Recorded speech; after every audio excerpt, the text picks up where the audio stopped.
दुनिया में कोई रिश्ता इतना पवित्र नहीं जितना माँ बाप और बच्चों का होता है। वे हमारे जीवन के पहले शिक्षक, पहले साथी और सबसे बड़े शुभ चिंतक होते हैं। लेकिन वक्त की दौड़ में अक्सर हम वही लोग भूल जाते हैं जिनकी बदौलत हमने चलना और उड़ना सीखा। शहर के एक नामी मोहल्ले में रहने वाले मोहन वर्मा अपने समय के प्रतिष्ठित व्यापारी थे।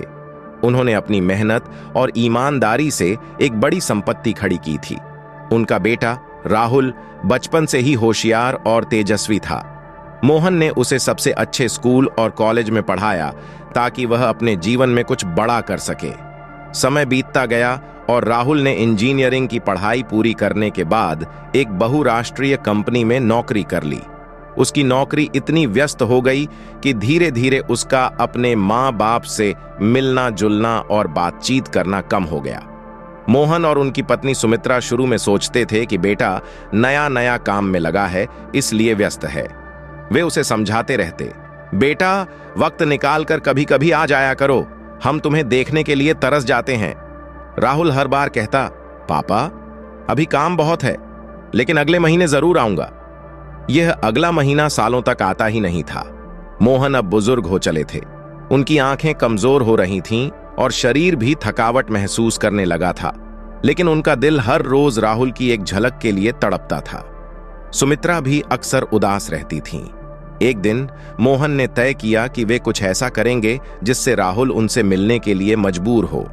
उन्होंने अदालत में एक अजीब मुकदमा दाखिल कर दिया।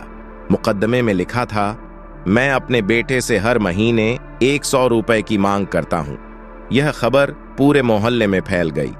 लोग बातें करने लगे, इतने अमीर आदमी को 100 रुपए की जरूरत क्यों पड़ गई।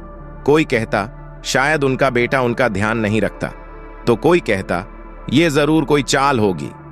अदालत का दिन आया। राहुल भी अदालत में पहुंचा। वह बहुत हैरान था कि उसके पिता ने ऐसा क्यों किया।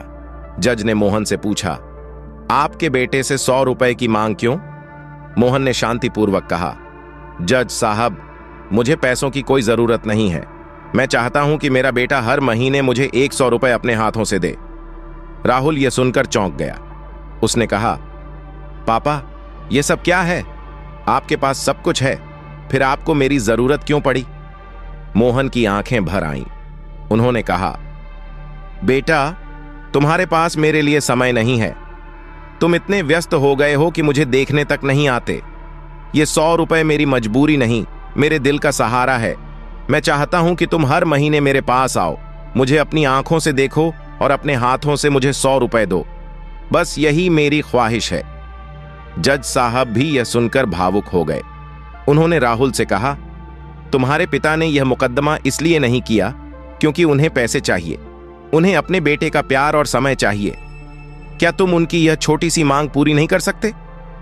राहुल की आंखें भर आईं। उसे एहसास हुआ कि उसके माता पिता कितने अकेले हो गए हैं। उसने कहा, पापा मुझसे गलती हो गई। मैंने आपके बारे में कभी नहीं सोचा। मैं हर महीने 100 रुपए दूंगा, लेकिन उससे भी ज्यादा मैं हर रोज आपसे मिलने की कोशिश करूंगा। उस दिन के बाद से राहुल ने अपने माता पिता के साथ समय बिताना शुरू कर दिया। वह हर सप्ताह अपने काम से समय निकालकर उनके पास आता और उनके साथ बातें करता। मोहन और सुमित्रा के चेहरे पर खुशी लौट आई। उन्होंने अपने बेटे से कहा, बेटा हमें पैसे की कोई जरूरत नहीं, बस तुम्हारी मुस्कान और तुम्हारा साथ ही हमारे लिए सबसे बड़ा खजाना है। यह कहानी हमें यह सिखाती है कि माँ बाप को हमारे पैसों की नहीं, हमारे समय और प्यार की जरूरत होती है। हमें उन्हें नजरअंदाज नहीं करना चाहिए क्योंकि वे हमारी जिंदगी का सबसे अनमोल हिस्सा हैं। जो समय आज हमारे पास है उसे अपने परिवार के साथ बिताना ही सच्चा सुख है।